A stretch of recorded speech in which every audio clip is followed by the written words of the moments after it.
Hey, what's up everybody? This is me24, and today I'm going to take a look at the X Factor Forever collection. This is one of the comics I picked up at Grand Rapids Comic Con a while back, and they had a deal where you could buy 5 comics for 20 bucks in these graphic novel collections, and I thought that was a heck of a deal, so I got a bunch of them the first day that I was more familiar with the characters and stuff, and then the second day I went back and got some more that were things that maybe I wouldn't have normally picked up, but the fact that they were so inexpensive, I figured why not go ahead and get something like X Factor here. I have not read much in the way of the X-Men comics since the 90s when the cartoon was running, and I've watched the movies since then, but I've never really read that much in the way of comics since I was really young.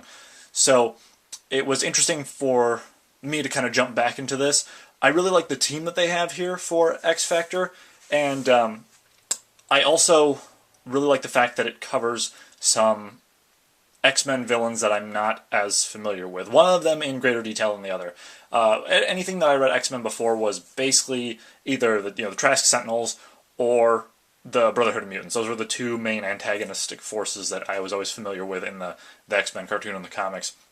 And so when it came to getting into Apocalypse and Mr. Sinister, this is like my first jump into either of those characters, really. So bear that in mind. I've never really read any of the other X Factor stuff, because this does follow up after the 90s run of X Factor. It was a mini-series that they did to kind of like provide an epilogue to that or a continuation of that story. Looking at the front here, this is the main team that we have. It's Cyclops, Beast, Angel, Iceman, and Jean Grey. And I think that presents a nice variety of powers and personalities. Beast and Iceman kind of playing off each other is always fun, and I've read some of them in the the Guardians of the Galaxy crossover recently.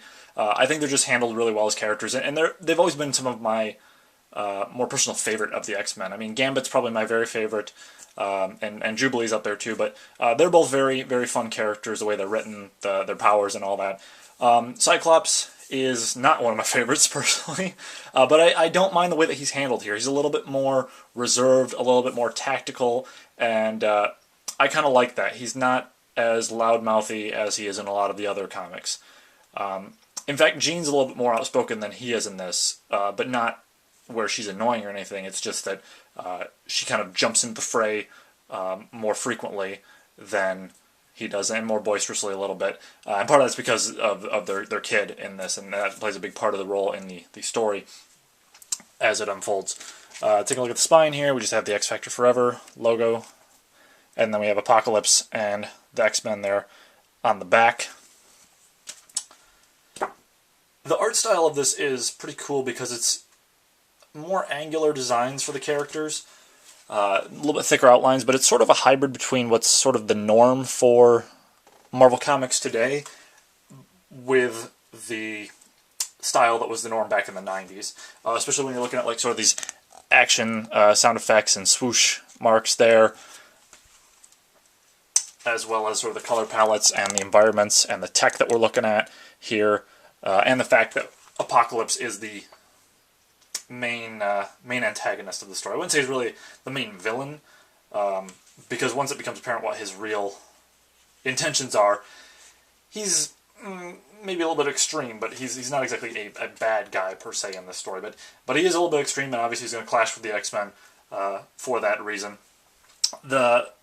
A lot of the story takes place either inside ship or sort of from its perspective to a certain degree. It's involved in the story pretty heavily, and it's kind of funny to see them going back to sort of the staples of 90s storytelling, where it's, the superhero antics with a lot of this crazy tech stuff and sort of alien mechanics there. It's just kind of fun and over the top enough, but not so much that it's just wacky and stupid. They did well with the pacing of the story. They did well with the storytelling and the dialogue and all that. We also get a little bit from Mr. Sinister, and he's not as heavily involved in the story, but he is important to the plot, and he's sort of a third party that does clash with both the X-Men and Apocalypse. We have some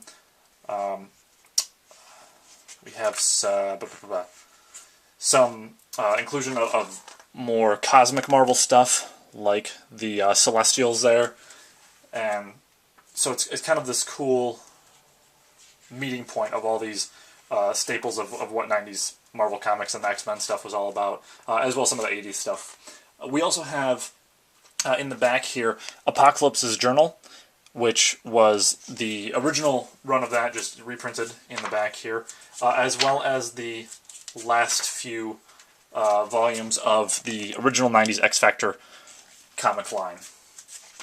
And so it's cool that they have that in there as sort of a giving greater context to the X-Factor Forever story. And I do really enjoy looking at the older artwork in the X-Factor comic here in the back. Then we have a little bit of a rundown of the X-Factor saga here in the back. And it kind of gives a look at all the characters that were involved and major events and all that. But I think this is a really good collection for everything that you get in here. Like I said, it's sort of that meeting ground between the scientific, cosmic, wacky, action-packed stuff that they were doing in the late 80s and early 90s with Marvel. But I think it works really well here. It's more grounded, it knows exactly what it wants to be, and it kind of owns that really well. And like I said, the team of mutants here is a lot of fun. I think they play off each other very well. And the fact that it's not just them going against the world, like they are involved with normal people, your average, everyday humans, and sort of the relationship that some of them have with them is, I think, really genuine as well. So I appreciated that aspect. But I think for myself, this was a really good way to kind of jump back into X-Men without getting too heavily invested. I didn't want to go ahead and get a bunch of the individual X-Men volumes and not know what I was getting myself into. Because I've heard with the X-Men stuff in the past few years, it's been kind of hit or miss. But I really enjoyed this, and I think if you like sort of limited series or sort of one-offs there that deal with pre-existing storylines, this one handled itself pretty well. Even though I'm not that familiar with the X-Factor original storyline, I was able to follow along pretty well and sort of gather everything that had come before it in the context of this story. So that's pretty much it for this review, and with that, I will see you guys next time.